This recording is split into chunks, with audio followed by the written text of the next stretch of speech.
Muy buenas, soy José Ramón Riera y estáis en el canal de Si el Gobierno lo permite. Hoy tengo el placer de presentaros a uno de los fundadores de Sociedad Civil Catalana, Pepe Rossinyol. ¿Qué Pepe, tal? ¿Cómo estás? encantado de tenerte aquí. Muchas Un gracias, placer. amigo, por Un estar placer. en esta entrevista, en esta charla que vamos a tener. Vamos al grano. Vamos al lío.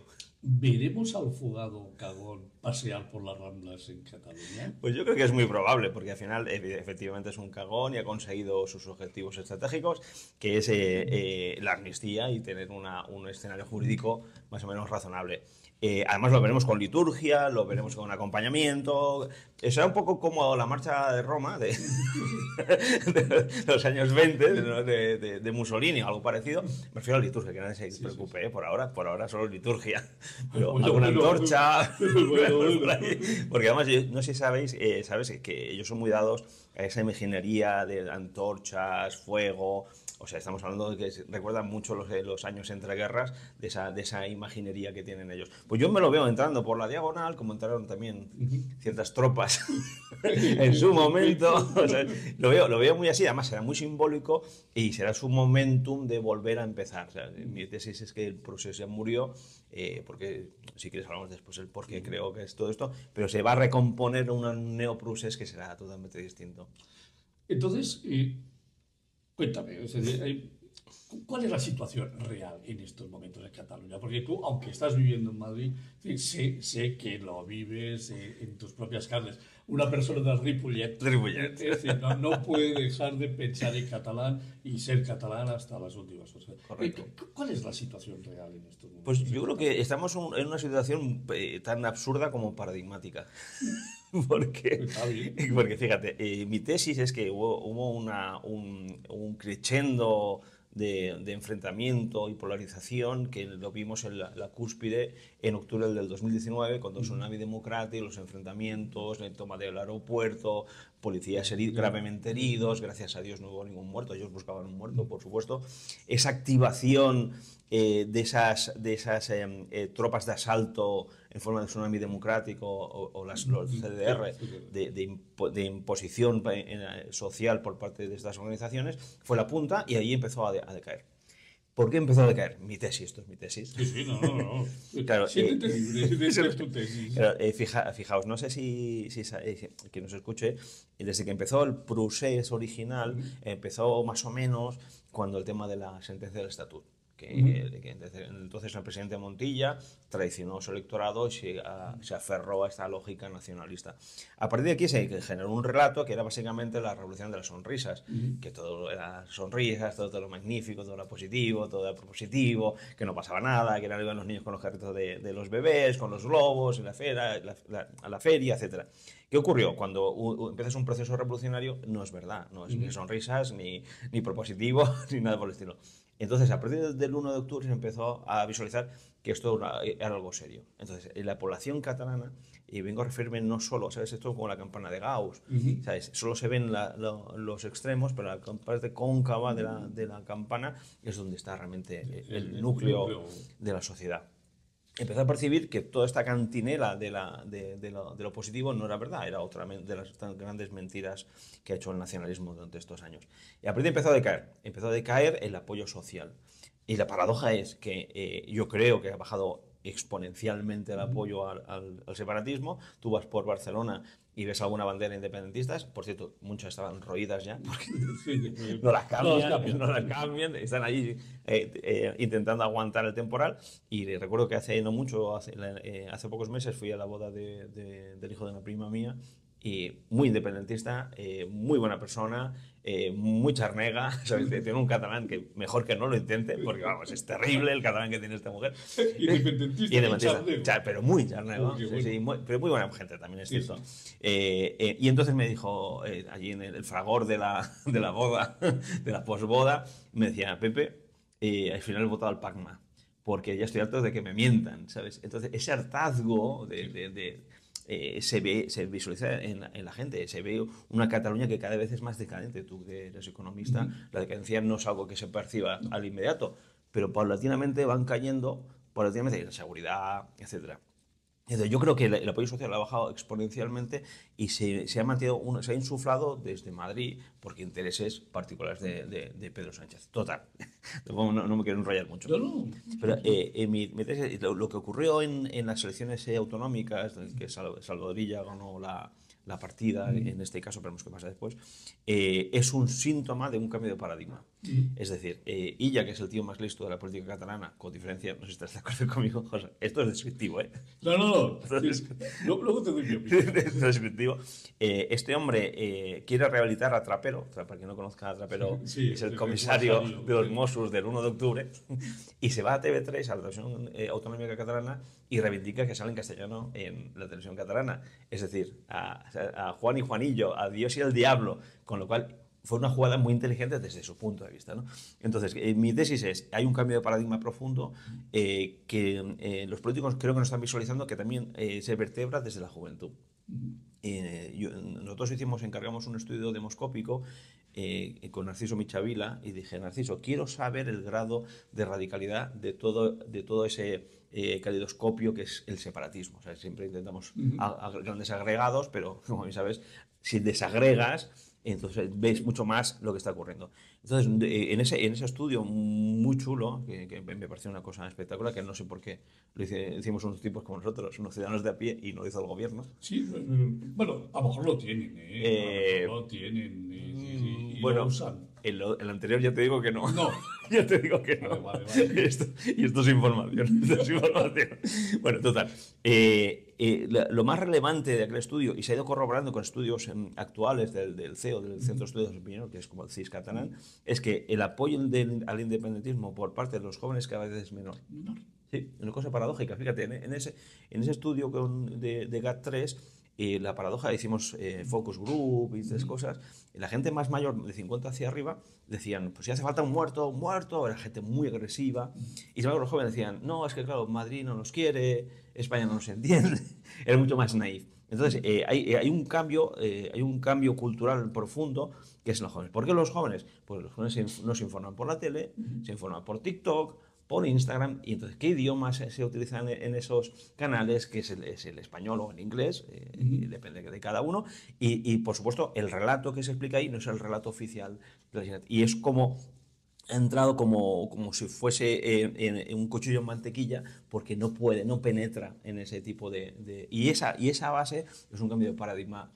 Y no puede ser también porque quizá el mensaje no cala lo suficiente, es decir, al final no es lo suficientemente atractivo. Y luego, si hay un tema, si quieres me respondes ahora, a la vez es la economía. La economía, o sea, la magia catalana ha desaparecido.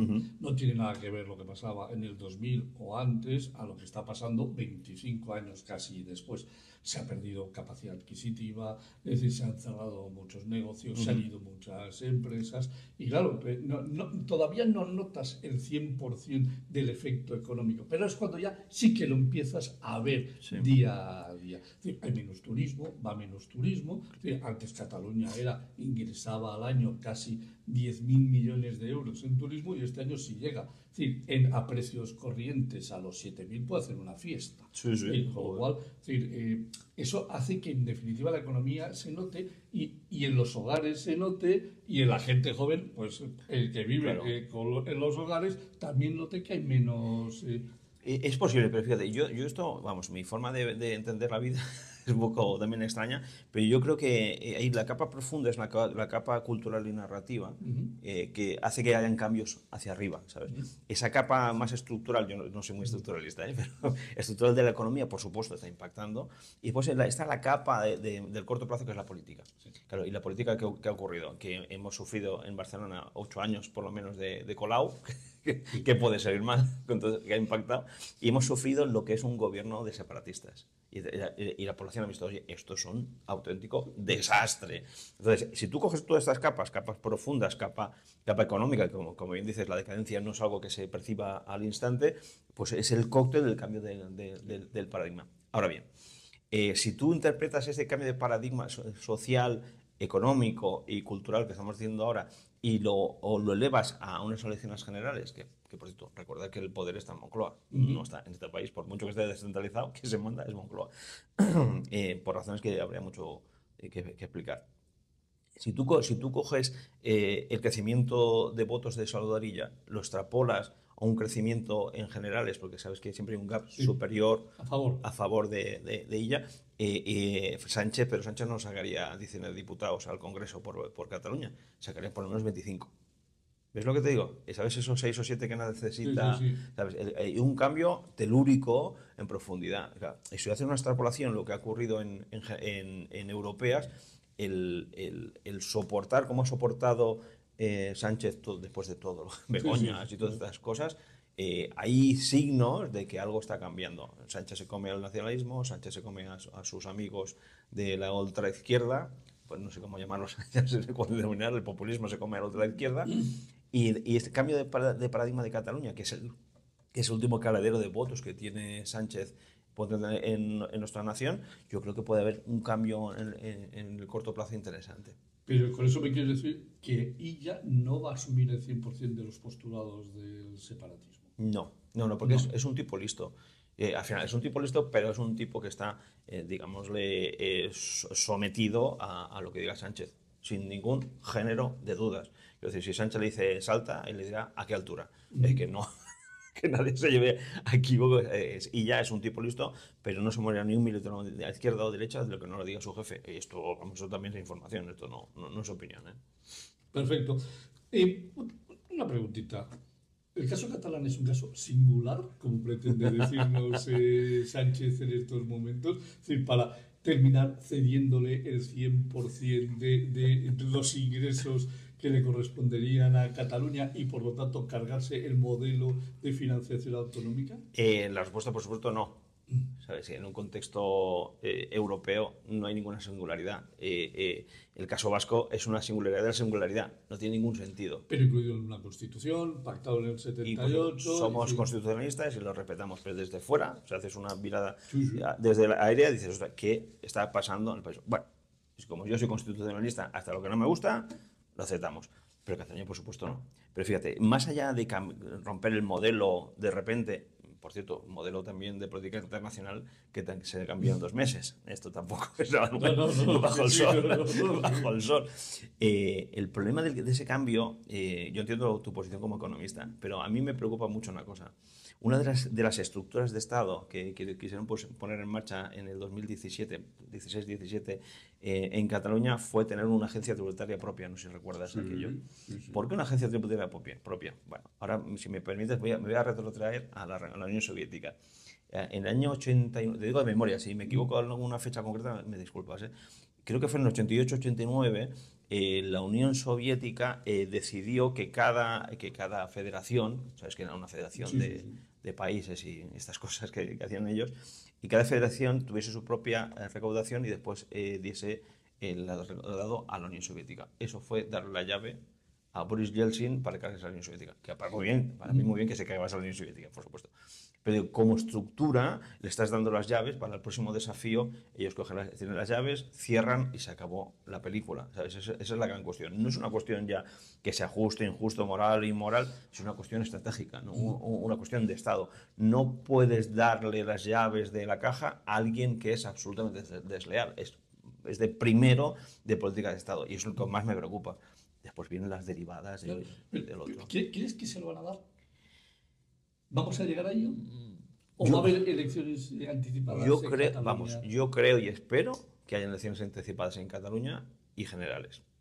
Y generales. A ver, cuéntame eso que me interesa mucho. Yo espero que sí. Bueno, primero, las catalanas. Todo depende de Esquerra Republicana, como bien sabes. Y la gente, no sé si la gente tenemos una memoria con la pez Doris, ¿sabes? A los 30 segundos se nos olvida todo. Sí, efectivamente. Pero Esquerra Republicana son una tropa, ¿sabes? No son un partido, ¿sabes? Son como las CUP, más o menos. Es un partido asambleario. Claro. ¿Sabes? Acuérdate con Carlos Rovira, Pilar Rahola, aquello, una cosa, no voy a decir ninguna palabra, pero que era demencial. Entonces, ahora hay una coctelera entre la señora esa que está en Suiza. Sí, otra fugada. Otra fugada que está en Suiza, más el señor que se come la cárcel, ¿sabes? Que el único que se come la cárcel y lo están arrinconando. Que hay una jugada entre ellos que la ecuación es quien gane apoyará o no a ella, sin más. Claro, ¿la lógica cuál es?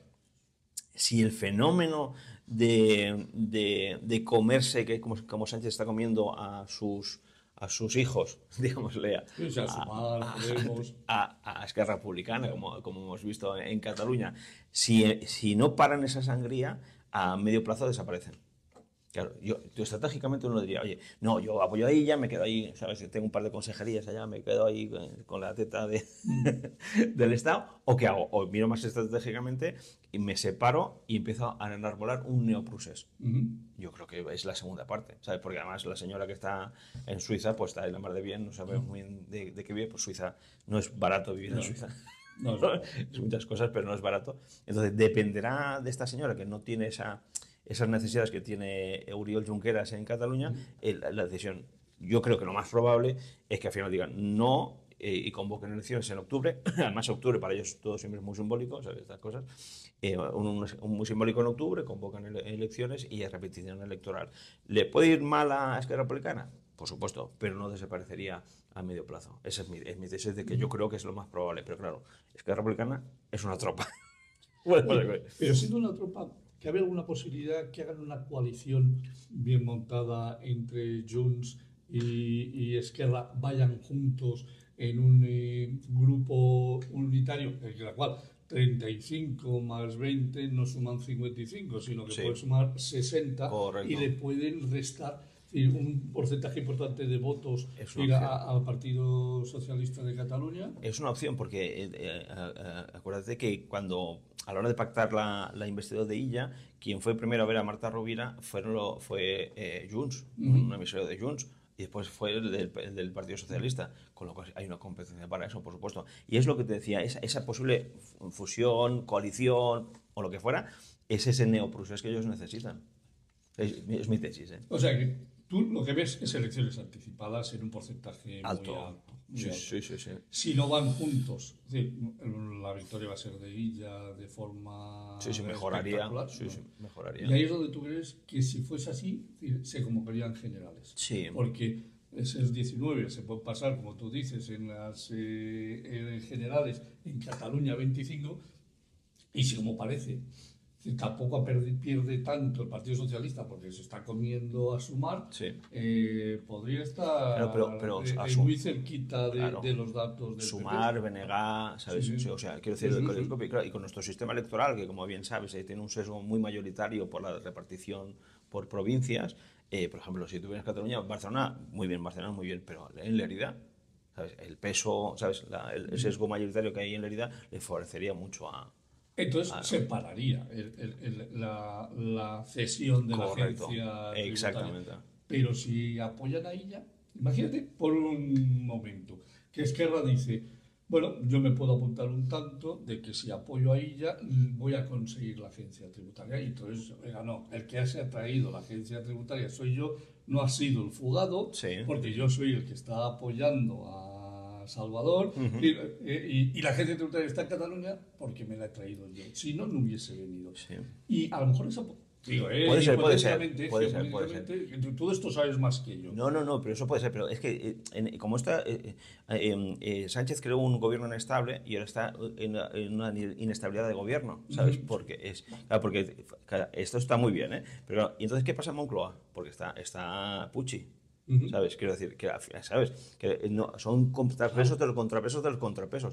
Porque, ¿qué ocurre? Que entre Esquerra Republicana y lo que es Junts o lo que sea esto que ha creado, hay una guerra táctica brutal entre ellos. Solo puede quedar uno. Pero estratégicamente se unen. ¿Ves lo que te digo? Esa es la diferencia. Entonces, tácticamente, Pucci tiene mucha más capacidad de influencia en Moncloa que Esquerra. Por los 7. Claro, esa es la gran cuestión, ¿sabes? Y Sánchez, ¿tú le ves preparado para hacer unas elecciones anticipadas con el riesgo que ello lleva, sabiendo el marrón que tiene en su cama? Es decir, porque aquí hay un tema que está influyendo y va a decir mucho. Es decir, si él perdiese la Moncloa, aparte de dejar de tener a 1000 lacayos a su orden, 990 lacayos que tiene en estos momentos. Que pagamos entre todos. Sí, efectivamente. ¿Qué pasaría con Begoña y qué pasaría con su hermano David? Porque claro. Hoy está claro que el hecho de ser presidente, pues manejas mucho, sí, fiscal Sí, sí, general, claro, claro. ministro de justicia, Te manejan lees, todos, ¿no? te lees. Consejo Sí, el constitucional, total, total. claro, es decir, y muchos medios de comunicación que te hacen la pelota. Sí, sí. Eso ¿Tú es te cierto. crees que se podría atrever a jugársela? Bueno, como ya he dicho 3 veces públicamente que no va a convocar, eso me da más alas que va a ser así. Pero además, fíjate, yo la política la considero como la guerra. Cuando en las guerras hay 3 variables: tiempo, territorio y recursos. El tiempo es fundamental. Si él maneja bien sus tiempos, y que lo hace como El Dios. mejor, el mejor. Sánchez hará lo que quieras, pero lo suyo en manipular, oiga, hostia, es que es de lo mejor que he visto yo en mi vida, vamos. O sea, Históricamente no sé hasta dónde hay que ir a parar, vamos. Ya quisiera yo un tío en la derecha que Total, fuese capaz de total, medir también los total, tiempos. exactamente. Bueno, en fin, esto es otra cosa. Entonces, los tiempos, si los maneja bien, él lo utilizará a su interés. Punto pelota. Recursos, por supuesto, los tiene. Y territorio, eso es muy interesante. Mi tesis del territorio es el tiempo de atención mediática para lanzar mensajes al público. Y en eso también lo tiene controlado. ¿Ves lo que quiero decirte? Entonces, él maneja muy bien. Y también otra de las cuestiones que ha puesto encima de la mesa es que tenemos una oposición que va con el cirio pascual en la mano. ¿Sabes? Porque dices, hostia. Porque además, fíjate, yo... Repíteme la frase. Porque esta quiero que quede. A ver, la posición va. Con el cirio pascual en la mano. Porque, vamos, es de una inocencia demoledora. Porque al final tú tienes que saber quién tienes delante, ¿sabes? Y las reglas de juego han cambiado. Claro. Es que no es... Al final, ¿qué ocurre? Cayó la Unión Soviética, como hemos dicho antes, la base narrativa de la izquierda desapareció, ya no hay lucha de clases, y ahora nos hemos ido a la lucha de identidades, que es una cosa un poco extraña que estamos haciendo, y cuando se corre la cortina de esa lucha identitaria, lo único que queda es lucha del poder. Es el poder por el poder, que es lo que estamos viendo ahora, ¿sabes? Como, yo creo que yo recomendaría leer a Cicerón o alguno de estos, ¿sabes? Para que vean o a Tucídides, para que digan, señores, esto es una lucha del poder. Entonces, nuestra oposición, por ejemplo, Sánchez es muy bueno poniendo minas narrativas, ¿no? A la oposición. Pues la oposición no hay mina que no pisen. Oiga, y a veces con los 2 pies. Digo, hostia. Yo les recomendaría el discurso de Cicerón a Catilina. A Catilina, sí. O el diálogo entre melios y atenienses, yo creo que es la política es eso. Pero yo creo que tenemos un problema de que interpretan no interpretan que la política de Sánchez es utilizar las instituciones de forma privada, que es lo que estamos viendo ahora, para su propio interés. Y nosotros, pues aquí vamos a venir, y esto con todo el cariño lo voy a decir, y nosotros a veces caemos en varias trampas. La primera, la trampa del esencialismo. Es decir, con todo el cariño para quien sufra este problema. Alcohol para los alcohólicos o para los muy alcohólicos. Nos sentamos 5 que pensamos igual y salimos, sí, tenemos razón, no sirve para nada, ¿sabes? Es una cosa tremenda. Y después otras trampas, como la guerra cultural. Digo, estoy harto de la guerra cultural, porque Gramsci decía que había una guerra entre el comunismo y el capitalismo. Y el capitalismo no es cultura, no es una ideología. Y estamos en la puñetera trampa constantemente porque ellos utilizan, nos meten en esos marcos para que ellos ganen, ¿sabes? No, aborto sí o no, divorcio sí o no, expropiaciones sí o no. Te metes en un marco que es un marco. En vez de ser tú proactivo, decir, señores, vamos a ponle todo un dilema al contrario. Genera dilemas al contrario. Pues no, oiga, no. Nosotros hay que esperar a que dicen. Carecemos de discurso cultural. Totalmente. Absolutamente. Totalmente. Hay otro dicho que me gusta mucho decir, que dice, lo primero e indispensable para salir de un agujero es dejar de cavar. Pero oye, aquí, R. Lo veo con pico y pala en el agujero. Vamos a ver, simplemente para que lo sepas, porque es una charla. Mi socio y yo estamos terminando un libro que se llama la economía del bienestar, no la sociedad. Vale, sí, muy bien. No la sociedad, la economía del bienestar versus el gasto político. ¿Para qué? Para que por lo menos en economía, la derecha, cuando le hablan de la sociedad del bienestar, dicen, no, bebé, yo le voy a contar, cállese de la sociedad, le voy a contar lo que es la economía del bienestar, que es en definitiva el dinero que hay que dedicar para que haya pensiones, haya educación, haya sanidad, haya fuerzas armadas, etcétera, etcétera, ¿vale? Versus el gasto político, porque aquí lo que está creciendo no es el dinero para la economía del bienestar, lo que está creciendo es un puñetero gasto político que nos va a arruinar. Pero aquí no estamos hablando de eso, no estamos hablando de este tema. Dame tu opinión, o sea, aunque me la has dicho así, grosso modo, ¿qué piensas de Pedro Sánchez? O sea, valóramelo.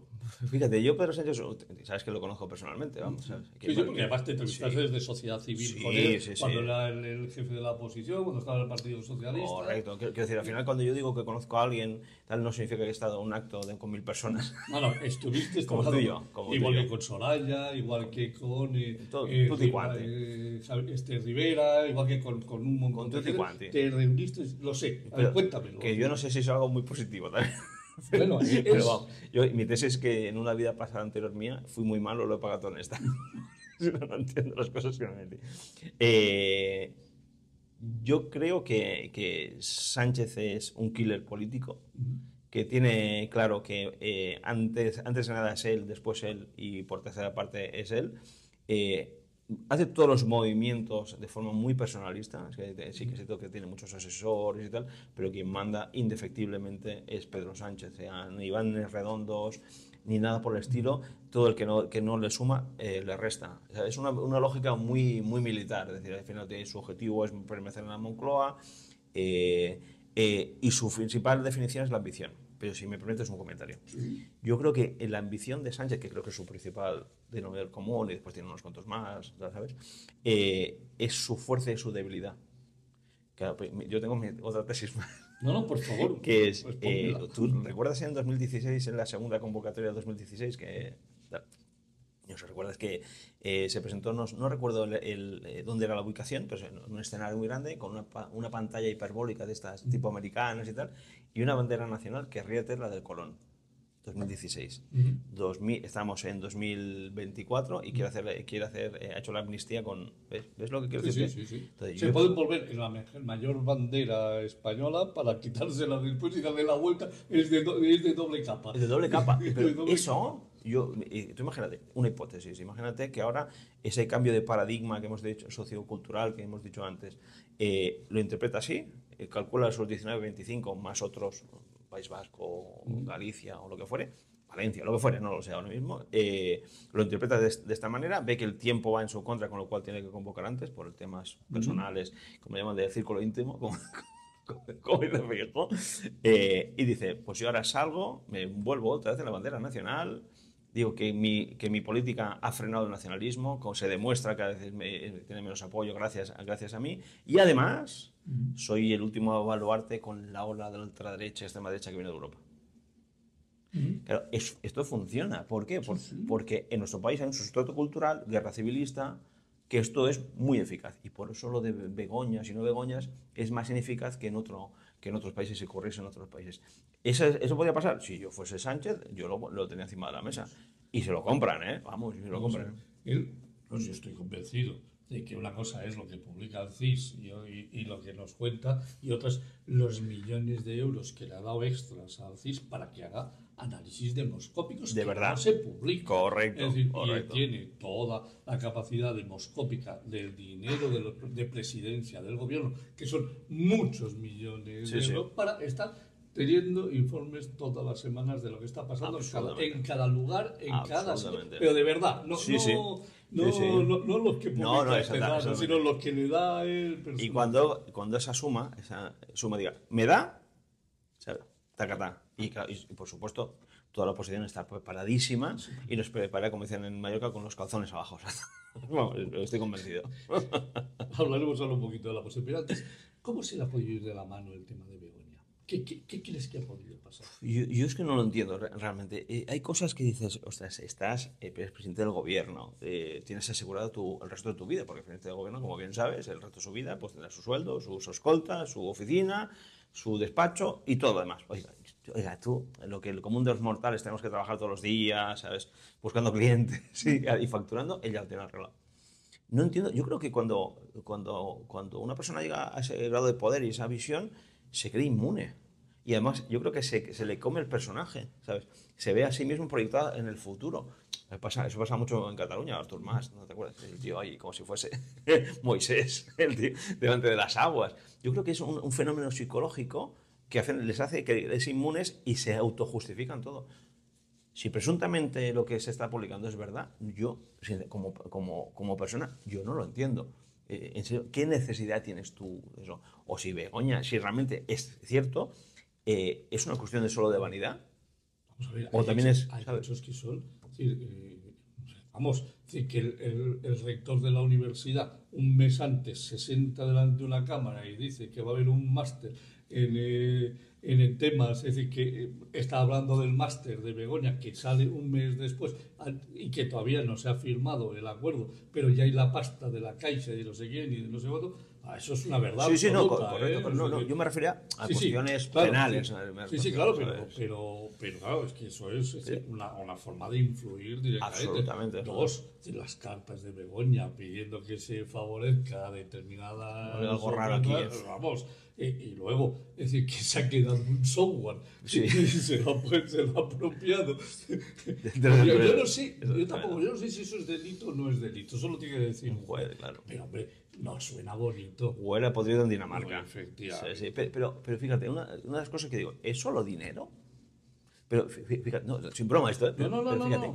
fíjate, y si no, cuando veas a Begoña cuando hacía sus exposiciones públicas, que tampoco es la mejor oradora del mundo, y cada uno tenemos nuestras pros y contras, su lenguaje no verbal era de un ego, una vanidad. O sea, es que yo creo que al final el tema de la vanidad, ¿sabes? Oye, mi churri es presidente del gobierno, yo tengo que hacer algo también en la vida. No voy a estar yo aquí, ¿sabes?, sin hacer nada o haciendo lo que hacía antes, que no tengo mucha idea que hacía antes de ser la recomendadora, ¿no? No sé qué ser. Pero si tú la ves, la gesticulación, la posición de la cabeza, ¿sabes? Cómo va, tiene una soberbia encima, como si hubiese llegado por encima de su marido.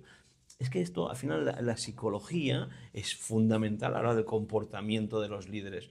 Es igual que cuando hay muchas veces, hay más posibilidades de guerras cuando dos líderes se llevan a matar. Sí. Las cosas como son. Pero si tú te fijas, digo, o sea, es solo por dinero. Seguro que solo es dinero. Seguro alrededor suyo hay gente que está ido por ahí. A ver qué cae por aquí, ¿sabes? Como los tiburones y tal. Pero, hostia, yo no estoy muy convencido de esto.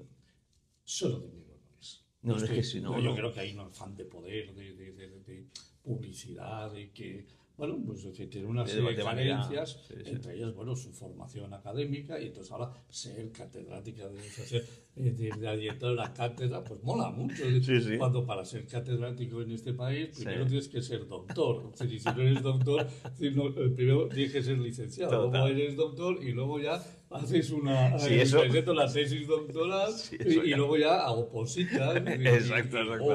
Para ser catedrático hay que luchar. Es que yo creo que una de las fuerzas telúricas que mueven todo esto es la vanidad. O sea, yo que nunca he estado en política, pero he estado en algún sitio donde había prensa, no sé si te pasa a ti, y ver casi derribos físicos con el codo de un tipos así, no diré quién es, pero muy conocidos, intentando derribar a otro para ponerse delante de la foto. Es una cosa paradigmática. Oye, una pregunta. Tú eres un experto en resolución de conflictos, es decir, además tienes una organización que ayuda a generar opinión en tus clientes y por lo tanto sabes manejar conflictos, sabes manejar todo este tema. Te voy a hacer una preguntita así fácil, ¿eh? ¿Cómo resolverías de verdad el conflicto catalán? ¿Cuál sería la solución? Sí, fíjate, esto fue muy divertido una vez que, bueno, tampoco es muy relevante, pero comí con la directora de periódico que se llama Ara, que es un periódico separatista, pero digamos es los más razonables dentro de que... Ahora. Sí. Ahora. Perdón, sí. No, sí. Y entonces, pues es de los más razonables también en el país de los ciegos, el tuerto es el rey. También es cierto, ¿no? Eran los más razonables. Y comí con ella, que iría a comer conmigo, no sé muy bien por qué. Y al final se planteó esta pregunta. Y yo digo, el primer paso es reconocer una mayoría que no es separatista. En cuanto tú lo... No, porque es que hay que negociar, y hay que negociar, y hay que negociar. Yo digo, yo creo que equivocas el concepto de negociar. Negociar es cuando se reconocen las dos partes por igual. Pero si una parte es más mayoritaria, tiene más poder negociar que el otro. Si tú negociar es hacer lo que se ha hecho desde que estaba el grupo catalán en el Congreso, grupo catalán en el Congreso, no el grupo nacionalista catalán, ojito al dato, y el resto de la mayoría estamos como olvidados, hasta cuando se reconozca que hay una mayoría de catalanes que no somos nacionalistas, que no queremos abandonar Cataluña, que no queremos romper en nuestra convivencia, que queremos seguir progresando y una vida normal, cuando esto ocurra, se puede empezar a hablar. Pero antes no, porque me decía, no, es porque no, porque todo, porque cuál, y no sé qué. Vale, vale. Bueno, yo le puse ahí encima de la mesa. Venga, mesa de negociación. Que por supuesto no hay nada que negociar en una mesa de negociación dentro de nuestro país. Pero venga, vamos a hacer la hipótesis. ¿Por qué tengo que ceder yo siempre? ¿Qué vas a ceder tú? Te voy a hacer una pregunta de estas hipotéticas que ya sé que primero, ya sé Fáciles, que, ¿eh? Sí, ya sé que vas a decir que no, que nunca lo aceptarías, porque además sé que te han ofrecido, es decir, muchas veces es formar parte de algún partido para representar a ese partido en Cataluña. Pero tú imagínate que llega la derecha, se gana las elecciones, se equivoca Pedro Sánchez y te dicen, tenemos que resolver el conflicto catalán. Pepe, te vamos a nombrar ministro solo y exclusivamente para el conflicto catalán. Y eres plenipotenciario, o sea, es decir, lo que tú decidas va a ser aprobado en el Consejo de Ministros, lo vamos a llevar a las Cortes, va a ser aprobado porque tenemos mayoría absoluta. ¿Qué harías para resolver de verdad el problema? Ya, el planteamiento que me haces ya empieza a hacerme dudar nuestra amistad. Si me quieres hacer ministro para Cataluña. Lo sabía. Ya te he dicho que sé que has dicho que no a presentarte a las elecciones en ningún partido. Lo sé, me consta. Soy consciente. No ha aceptado nunca pertenecer a ningún partido. Pero, hombre, esto lo quita que en esa hipotética situación utópica. Porque sabemos que no va a pasar. Ni te lo van a ofrecer, ni te lo van a ofrecer. Y aunque te lo ofreciesen, como no te lo creerías. Como no te lo creerías. Vamos a suponer que estamos en una sociedad de verdad. Es decir, igual tenemos que resolver este problema. Y te dicen, tienes todos los poderes. Es decir, ¿qué podemos hacer? ¿Qué decisiones o qué propuestas le harías al pueblo catalán, que llevarías a las Cortes, que necesitarían una aprobación del Consejo de Ministros y que necesitarían un consenso importante? Tú sabes que tenemos un problema muy gordo que son el de las pensiones. Esto solo se arregla por consenso, si no, no se va a arreglar. Totalmente de acuerdo. Y Cataluña, mi opinión, o hay un consenso global o esto es... Fíjate, vamos, joder, me estoy acordando de explicar de una pregunta que me hicieron en un sitio, después te lo cuento esto. Después te cuento. La cuestión, hay que interpretar bien el problema en Cataluña. No es un problema estrictamente político. Es un problema social, cultural y por tanto político. ¿No? Cultural, social y por tanto político. Cuando digo cultural, voy muy rápido en esto porque no quiero. Hay un sustrato cultural en Cataluña que arranca en lo que se llamó la Renaixença, al final del siglo XIX, pues que se cogieron las tesis del romanticismo político alemán más duro, ¿sabes? Donde después hubieron tesis de lingüistas que hablaban del relativismo cultural y estas cosas, ¿sabes? Que dice que la lengua determina tu propio ser y tu cosmovisión. Y entre dos hablantes de dos lenguas distintas es algo inconmensurable, nunca se entenderán al 100%, con lo cual te delimita tu ser.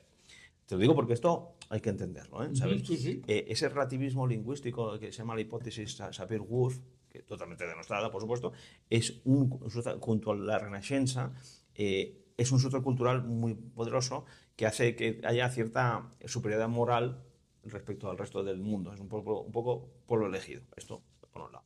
Segunda parte, más social. Hay que tener en cuenta que Jordi Pujol, ¿sabes? El español del año, según la ABC, Jordi Pujol puso en marcha un programa de ingeniería social que se llamaba Programa 2000, que salió publicado, creo que fue en el año 90-91 en ABC, el periódico de Cataluña del País, o sea, sesgos y códigos distintos, donde si tú te lo lees, si no lo habéis visto, en Google se ve fácil, donde habían 3 líneas de acción: control de la sociedad civil, control de los medios de comunicación, control de la educación. Son los tres pilares que se ha fundamentado lo que ha pasado ahora. Jordi Pujol siempre decía, avui paciencia, demà independencia. Hoy paciencia y mañana independencia. Siempre lo decía. Y ese programa que lleva pues 30 o 40 años de ejecución, de aquellos polvos, esto es lo. Y después viene la política, la cosa política. Si empezamos por arriba, que esa política, lo primero que tienes que hacer es desactivar que los que son desleales a su propia nación, quitarle los 32.000 millones, ¿no? Creo que son de presupuesto de dinero público. Si tú le quitas esos 32.000 millones, esto se cae como un castillo de naipes, porque ahí estamos agradecidos, pero vamos. Decían de lo de Andalucía, las subvenciones, las PACs, todas estas cosas. Ríete tú, vamos, si la gente supiese lo que esa malla de interés que hay ahí, tú quitas eso y ya cae como un castillo. Eso para empezar.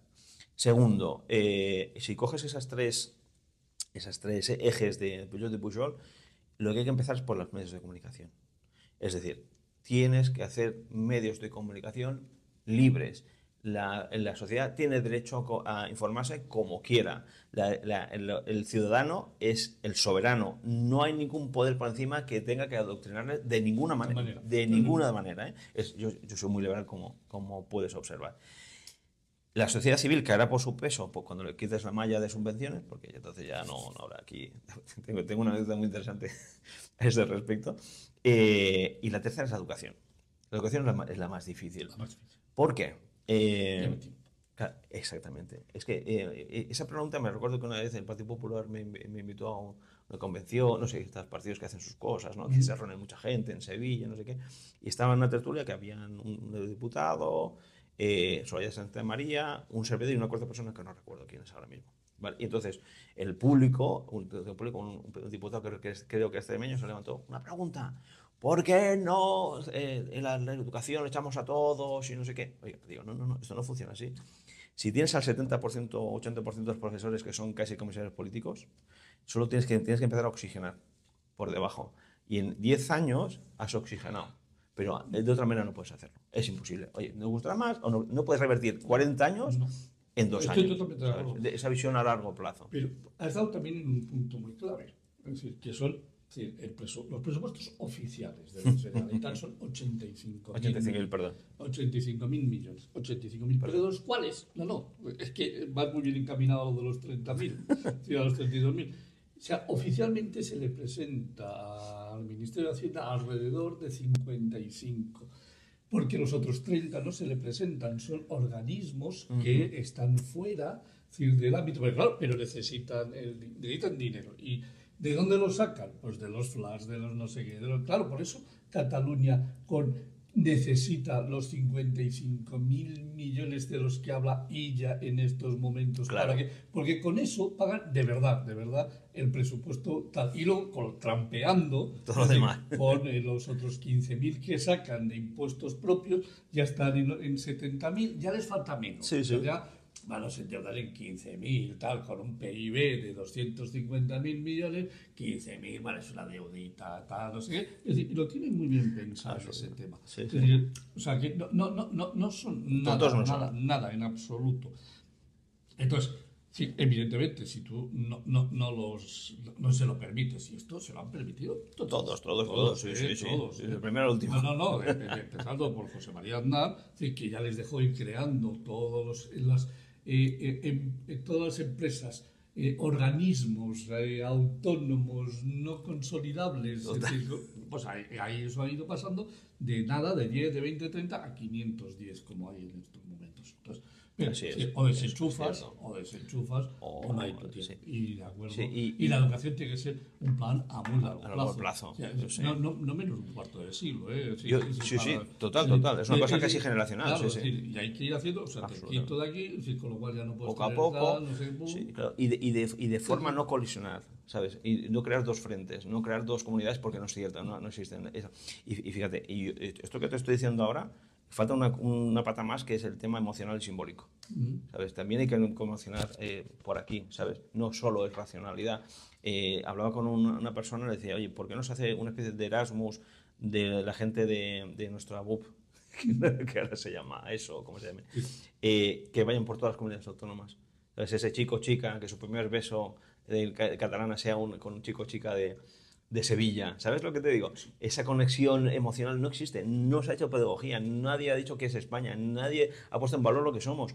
Eso, por ejemplo, es una dejación. Bueno, todo esto que te he dicho se lo trasladé en un momento dado a nuestro gobierno en su momento. Digo, yo haría esto, es decir, no me estoy inventando nada. Por supuesto, me pasa como en casa, nadie me hace caso, con lo cual, ni tan mal, ni tan mal. No, pero bueno, eso es normal. Los políticos sí, te van a preguntar mucho, pero luego a la hora de la verdad hacen lo que les da la gana. Antes de terminar, ya que estamos terminando nuestro tiempo, hemos hablado un poquito de la posición, muy poquito, y que lleva un cirio. Con lo cual lo que tiene es un cirio tremendo. Pero, ¿qué consejo le podemos dar a la oposición para que se prepare a lo que le viene? Porque si sucede lo que has pronosticado, que este caballero, que no tenemos ninguna duda, es un tío que se está mirando todos los días la demoscopia, que tiene la información, que lo sabe y que va a convocar las elecciones cuando a él le convenga, ¿qué puede hacer la oposición? ¿Qué debe de hacer la oposición? Es que no se les oye. No se les oye. Yo, en el tema catalán no les oigo. En el tema singularidad no les oigo. En el tema de el traspaso de la agencia tributaria, a ver, sí, me protestan un poquito, pero vamos, pero no están en todos los medios. ¿Qué debemos decirles a la derecha española de centro y conservadora de todo? ¿Qué deberían de hacer? Si empezamos por el PP, primero que se quede ciertos complejos de encima, ¿sabes? Y segundo que haga su propio relato, porque está todo el día reaccionando a Sánchez y mirando de reojo a Vox. Está todo el día, sí. Yo creo que al final acabará como Junqueras, con un ojo para cada lado. Su propio relato, que tenga visión estratégica, ¿sabes? Esa lógica estratégica es decir, que le ponga dilemas a Sánchez, no solo que diga lo que hace mal a Sánchez, sino que le pongan en disyuntiva. Yo le diría al Partido Popular, después hablaré de Vox, yo le diría al Partido Popular, señores, nuestra nación es muy descentralizada, tienes un poder territorial de la leche, puedes aunar presupuestos para hacer cosas muy chulas, puedes hablar con medios de comunicación para, digámosle, compensar lo que hace el contrario, pero coordínate, tienes no sé cuántas autonomías, no sé cuántos ayuntamientos, es un poder territorial brutal, pero no se utiliza de forma coordinada. Es con ese relato, esa lógica estratégica, esa coordinación, a nuestro amigo Pedro Sánchez le empiezan a temblar las canillas, pero no existe. Por cierto complejo, puede ser, yo no sé cómo funciona ese partido, pero si yo fuese, diría, señores, este es el relato sin complejos. Si soy de centro, que no me temblen las piernas, que no pasa nada, que esa planta de cóncava, ahí es donde se ganan las elecciones. Vox. Con sus últimos movimientos de Vox, que los Espinosa de los Monteros salió y no sé qué, ellos mismos han puesto su techo de cristal. Por mucho que Milei, porque lo que sea, porque España, gracias a Dios, todavía no es Argentina. Todavía. Toca madera que nunca sea lo que han sufrido los argentinos con el populismo. Pero Vox al final se ha puesto su techo de cristal. Su relato, su propuesta está bien, pero su impacto es muy limitado. Es decir, no aborto, no tal, no matrimonio homosexual, no, te gustará más o menos, estarás más de más de acuerdo, pero la sociedad no es así. Entonces, si esa parte cóncava te quedas muy abajo. Con lo cual, señores de Vox, si vosotros queréis hacer algo más, tenéis que estar mucho más metido en la vida nacional y quitarse un poquito esa pátina esencialista de nacionalcatolicismo, con todo el cariño de mi corazón. Yo tengo muchos amigos, son todos muy buena gente, ¿sabes? La tengo mucho aprecio. Y estar muy atentos a que aparezcan actores extraños que quieran dividir a más a la derecha, como en este caso a Alvise, por ejemplo, que de repente se le da mucha cancha y mucho pábulo en medios de comunicación afines al... Con un objetivo. No, es inocente. ¿Ves lo que te digo? Y tener claro que al final el sistema electoral español es muy complejo y segundo, el sustrato cultural guerra civilista que estábamos hablando antes existe. Esta reinterpretación de la historia se dio en los años 80 con Pilar Miró y toda la producción audiovisual, que siempre es una reinterpretación buenos y malos, y eso existe. Si es así, crea tu relato, esa lógica estratégica, no tengas complejos y sé proactivo, no solo reactivo, sino siempre estás en el territorio del enemigo. Pepe, si me lo permites, este último trozo se lo voy a mandar a todos mis amigos y tuyos también, tanto del Partido Popular, que tengo muchísimos, con los cuales me llevo de maravilla, y de Vox, con lo cual también hay muchos diputados con los que me entiendo de maravilla. No comparto las estrategias de ninguno de los dos al 100%. Les falta estrategia a los dos. Sí. Sí, una clara estrategia de qué es lo que quieren ser de mayores. Sí. Sí, y el día que sean mayores, sí estarán. Y una muy rápida y muy corta, que entre bomberos no se piensan las mangueras, ¿verdad? Evidentemente. Tal cual. Evidentemente. Incluso fíjate que hasta Pedro Sánchez le podía pisar la manguera a Yolanda Díaz y todavía no se la ha pisado nunca. No. Le hace putadita, Eso pero sí. no le pisa la manguera. Pepe, muchísimas gracias por tu tiempo. Ha sido un auténtico placer. Creo que si el que aguante esta charla completa se va a salir con 30 mensajes completamente diferentes. Y yo espero que os haya gustado porque ha dado de todo para poder disfrutar mucho con esta charla que hemos tenido. Nos vemos en el próximo vídeo. No os olvidéis, estáis en Si el gobierno lo permite.